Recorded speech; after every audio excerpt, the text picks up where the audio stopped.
know we're gonna get killed for this. But Zach, I gotta ask, is it good? It's not good.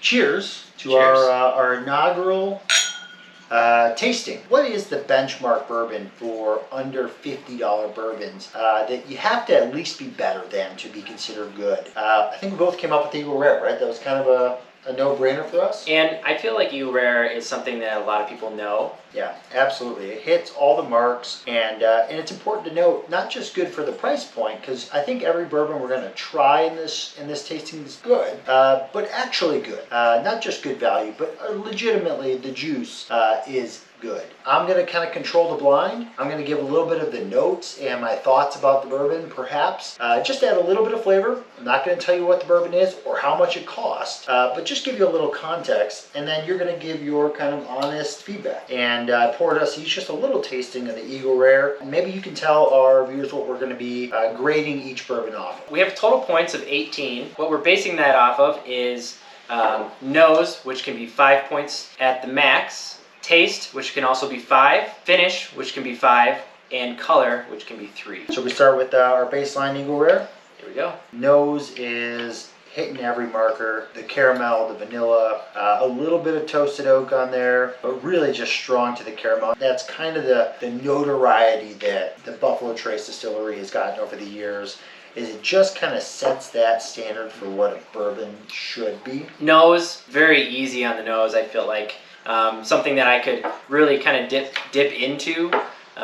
Now when it comes to taste, I really like the taste to finish. I like how it kind of lathered my taste buds from front to back palate. Yeah, so definitely picking up that sweetness right off the front, and like you said, kind of falls all the way through with the finish as well. So it never really goes from sweet to peppery. Doesn't really change its profile. It's kind of a two-stepper to me, but I agree. The mouthfeel, viscous. You can kind of chew on it a little bit. If this is baseline for good, I feel like we picked a pretty good choice. Yeah. All right, Zach. So we had a bit of the Eagle Rare. What are you thinking here? What kind of grades are you gonna give this? Let's start with nose. Nose wise, 3, 4 for me. I gave it 4.1 on the nose. What about taste for you? What are you thinking there? I want to give this a solid 4. I gave it a little bit less. I went with a 3.5. Like I said, it's kind of a one note. It's sweet from front to back. I like for a little bit of complexity, a little pepper, a little baking spice, some kind of rye pop somewhere. But and what about the finish? I do like the finish of this. I would give this 4.3. Yeah, I gave it a 3.5. Again, on the finish, I want to taste a little bit more, but I will say that the smoothness of this bourbon is a kind reminder of why people love it. How about color? Color out of 3, I want to give it a 1.7. I graded a little higher. I gave it a 2.5. All right, Zach, we tallied it up. You want to give the score for Eagle Rare that we're going to compare every other bottle to. Out of 18 total points, 13.8. Score pretty well. 13.8 is the score to beat. I poured our first blind tasting here. By all means, this is a decently aged bourbon, an accumulation of 7 to 9 year barrels. It's 100 proof and comes in with a amber color. A little bit about the nose, some dried spice, pear, cocoa, vanilla, and maple syrup. Those are all used to describe the nose here. It's definitely a lighter on the nose. The color, I wouldn't say amber. I would say more of a maple, like you were saying. So on the palate, you might find hints of ripe plum and cherries, rye spice, honey, and perhaps some brown sugar. I would relate it to like a black cherry. Definitely getting hints of that. This one definitely is a higher proof. So it's 100 proof, and it tastes almost higher than 100 proof. Honey resonates with me. Definitely is not that buttery caramel kind of flavor. Maybe even a little bit of nuttiness. Definitely see like the ripe plum, maybe cherry. Definitely light on the oak for me. Not a lot of char on the palate for me on this one. Yeah. For whatever this bourbon was, on the nose I graded it a 3.4. For the taste I graded it a 3.1. For the finish I graded it a 3.0. And for the color I graded it a 1.8. For me, really similar grade. 3.1 on the nose, 3.3 on the palate, a 3.8 on the finish, and a 1.9 on the color at a 12.1 for a total. After adding them up and getting our average here, we're at 11.7. That is the answer to the question. Is it good? I think we have our definitive answer. You'd have to say it's not good. It's not good. You ready to find out what it is? Yeah. So you're gonna break Pete's heart here. Oh no, it's Four Roses. Da, da, da, da, da, da, da. Four Roses single barrel. Four Roses, it's funny because that's probably the one out of all of them that I've had the most. And my father-in-law, we drink bourbon together frequently, and he loves Four Roses single barrel. Hey Pete, if you're watching, we gotta find you a new go-to, I think. No, man, no, no, no. Shut up! No. It's not true. But the reality is, again, this is a good bourbon for the price. Comes in around $44. I would pay that for this bottle. It's a nice bourbon. It's just not, it's not a good bourbon, right? I don't need to share this with somebody. I don't need to drink it. Definitely a staple in a lot of people's coverage. Should we get to the next one? Yeah, I'm excited. Let's get to the next one. What I can tell you about this one is it's going to be a very different bourbon. And right off the bat, that's just got a different color to it. It's got a very light color. Light color. So much darker. I think it's very similar to the last one. It's so much darker than the last one, dude. Don't hold it directly in the light. Fair enough. I won't hold it right at the bright light, okay? This is objectively darker than the last one. I don't know. I think it's pretty close. I think it's pretty close. I think it's pretty close. Got the classic sweet. For some reason, the classic sweet to me, it reminds me a lot of dates. Sure. Yep. I can pick dates up right away. Something that I pick up right away, or don't pick up rather. No ethanol. Yeah, true. Yep. Not like a burn your nose hairs. A couple things on the nose, just coming back to it. Sweet corn, barrel char, honey, cocoa, and maybe a bit of pepper. On the taste, notes I've got here are honey, toffee, light berry note, oak, and pepper. I feel like I pick up oak well. I felt like toffee was like, yep. Toffee makes sense. I could definitely pick that up. I'm picking up that pepper and a little bit of that rye spice. This is definitely a little more complex flavor profile. All right, Zach, we're back from the judging panel, and before we get into our score, take a stab at the proof on this one. Yep.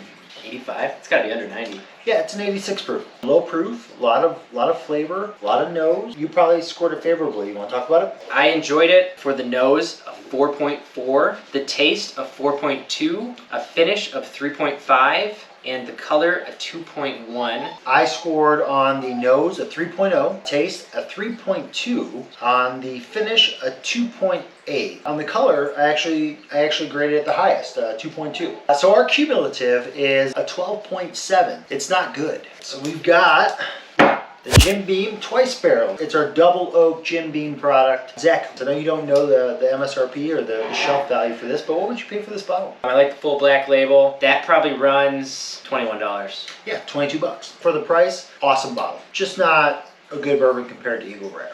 For $22, hell of a bourbon. Right. We have determined. Yeah. It is not good. It is not good. Should we do the next one? Let's do the next one. We're on to bourbon number 3. I really like that color. Got a good smell? Whoa. Ooh, wow. You're not even getting close. Whoa, right off the bat, right? This has got a lot of sweetness coming. That's just like different right off the bat, yeah. It smells really good. Yeah. Man, it's coming in heavy too. Yeah. That's got a cloud coming out Yeah. there. Yeah, that's nice. Yeah, there's a plume coming out of it. Sometimes you get the bourbon that hits you strong on the nose, but the palate just dissipates. And True. I'm hoping this one lives up to it for sure. Okay, so this is a 100 proof. It's a bottle and bond. I'll just read some of the notes that you might find on the nose. Some sweet corn, barrel char, and quite a bit of honey, pepper, and oak. Like a wood stave without the char. I'm smelling real peppercorns. I can relate to that sweet corn with that fume that's coming off of this. It almost smells buttery. Yeah, that really makes me look forward to the taste. I'm picking up sweet notes right away. I would say honey on the sweetness. I wouldn't call it caramel. I'd call it probably honey. But I get a lot of rye forward, rye spice immediately. So for me, when I taste rye, I kind of think grass for some reason.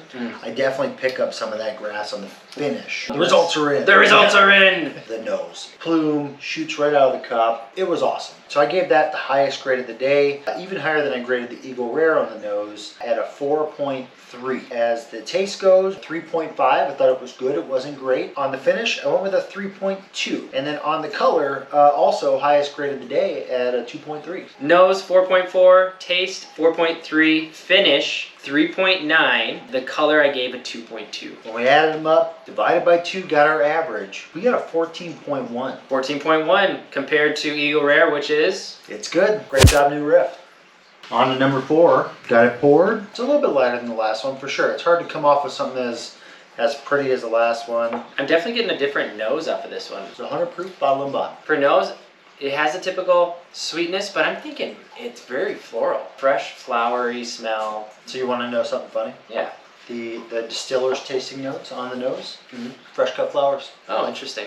Yeah, so it's definitely got an earthy scent. I would agree with you there. I would probably say floral as well. Some of the notes I've got here are obviously caramel with hints of vanilla, oak, and barley. And I would stick with the barley for a minute because I do think that this has got some grain scent to it, some distinct grain scent. I go back to the Jim Beam that we had earlier that was heavy.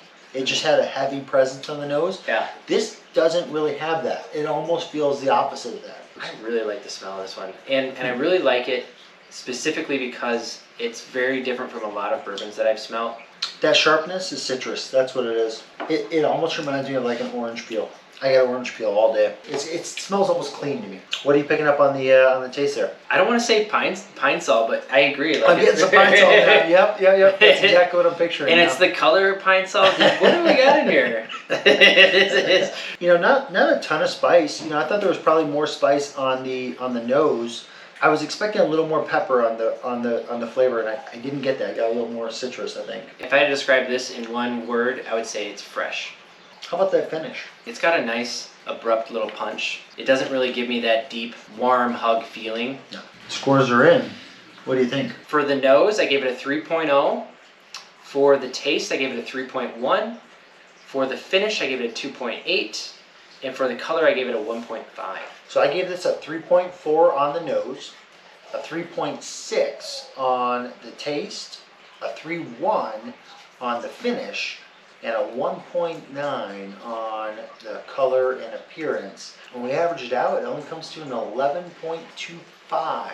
Zach, is it good? This bourbon, not good. It's not good. It is the Evan Williams Bottled and Bond. This is the beloved. Of all value bourbons, this is probably the most well-rated value bourbon. Knowing that this is a less than $20 bourbon, do you think your score is fair? I think my score's fair. Would you have graded it different if you knew it was a $17 bourbon? No. I think the scores I gave it were right in line. It's really good, but it's different. Yeah, for sure. It definitely falls in line with the Heaven Hill flavor profile, floral, light, citrusy. For 17 bucks, it's a good bourbon to keep around, and it's interesting, it's unique, and like you said, it adds depth through the bourbon profile that you might keep on the shelf. We are on to our 5th bourbon of the tasting. This one has a very nice color. What do you think of the description, dark honey? Dark honey. I would agree with dark honey. This is also a 100 proof bottle and bond. A dark honey color to it. And what are your initial impressions of the nose? It's softer. It's very welcoming with the sweetness. Rounded out. Yeah. Yeah. I feel like I want to nuzzle into it a little bit. I do. Yeah. Give it a little cozy up. Some of them you gotta like kind of you gotta waft some, and some of them you just want to like touch the glass. This is a touch the glass one. So I'll give you some notes. Cracked pepper, soft caramel, floral sweetness, cherry skins, baking spices, lemon peel, and here's one you'll enjoy: Earl Grey tea. Earl Grey tea, really? I definitely get the soft caramel. The floral is there. Cherry skin. Do you pick up cherry skins? Yeah, like a dark cherry though, not like Sure. a bright red cherry. Yep. Let's get a little taste. Wow. So that one's warm. It was welcoming on the nose, and I felt like it was equally cozy on the finish. Yeah. The taste was not what I expected. The lead up didn't match the taste, but the finish was super cozy. It had an excellent coat to it, and it has a good little warmth. I'm picturing like a bitter chocolate. I'll let Zach kick it off here with his score. On the nose, I gave it a 4.1. Taste, I gave it a 3.2. Finish, I gave it a 3.7. And the color, which I thought was an excellent piece, a 2.1. So I rated it a little bit higher. 4.1 on the nose, 3.8 on the taste, 4.1 on the finish, and a 2.1 on the color. Unfortunately, back to the bad news. This came in at 13.6, just 0.2 below the Eagle Rare, and I know we're gonna get killed for this. But Zach, I gotta ask, is it good? According to the books, it's not good. It's not good, guys. 13.6. Huh? $17.92. Really? Wow. Bottled in bond. You know, 1792's got a wonderful reputation. I think most people would consider this one of, if not the best, under $50 bourbon around. Really? And we just don't think it stacks up to Eagle Rare. It didn't win today. We got one left. No sense in hiding it now. For our inaugural bourbon tasting as the Wisconsin Bourbon Bros, maybe a cheers is appropriate as well. Will you allow me to pour you a drink, good sir? Of course. So Still Austin, a little bit about the distillery. Small craft distillery out of Texas. What you'll probably notice right away is a very different color than most of the other ones we had. A little darker. Yeah, it's darker. I was gonna say that. And usually with darkness comes a lot of age in the barrel, right? A lot of maturity. Believe it or not, this is our youngest bourbon that we'll try today. What makes it so dark is the extreme climate swings that the Texas climate has to offer. So this is a Texas bourbon. Okay. And because there are such drastic swings in humidity and climate, it leads to a wonderfully expedited aging process. Well, to the last bourbon of the night. Cheers. That is a nice color though. It's I'll got tell a you beautiful that. color. Yeah. Amber. Proper amber. Wow. It's got a very approachable smell. For me, jumps right out of the glass. What do you? Like that comes out heavy. Like that's got a lot. That's pungent. That's got a lot of scent to it. This is more on that toffee side Mm-hmm. than it is the caramel. Yeah. So definitely a heavy char, sweetness right off the bat. I kind of feel like a burnt marshmallow comes to mind. We've had tonight though ones that smell very specific and taste the same way, and some that smell it's very approachable in the smell, but the taste is just not as approachable. Oh wow. Yeah. Let's get some knuckles for that one, huh? That's nice. Super nice. So highest proof of the night, 118 proof. Everything else has been 100 or less. I don't want to call us proof wars by any means, but that just kind of brightened me up a little bit. This barely squeaks in as a bourbon, right? Just barely meets the criteria. 2-year whiskey, again, it's such an interesting thing. You know, these Texas bourbons have continued to grade really high nationally, and this is my first tasting of Still Austin. I was pleasantly surprised. On the nose, I gave it a 3.9. On the taste, a 4.1. On the finish, another 3.9. And on the color, a 2.3. My nose was a 4.1. My taste was a 3.9. My finish was a 4.0. And my color was a 2.2. Totaling at 14.2 average. Which means This is a good bourbon. it's good. Yeah, really impressed. Great job, Still Austin. That actually was the highest graded of the day. All right, guys, so we're going to do a quick recap. Coming in at number 1, We have our Still Austin. coming in at 14.2 score.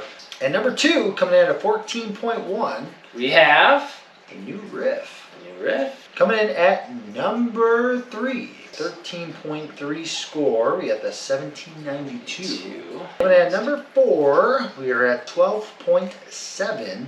That is our double oak. Yeah, I believe it was our Jim Beam. Coming in at number 5, we've got the Evan Williams Bottled in Bond. Bottled and Bond. All right, Zach, bring us home with number 6, our lowest graded bottle of the evening. This one came in at an 11.25, lowest grade of the evening here.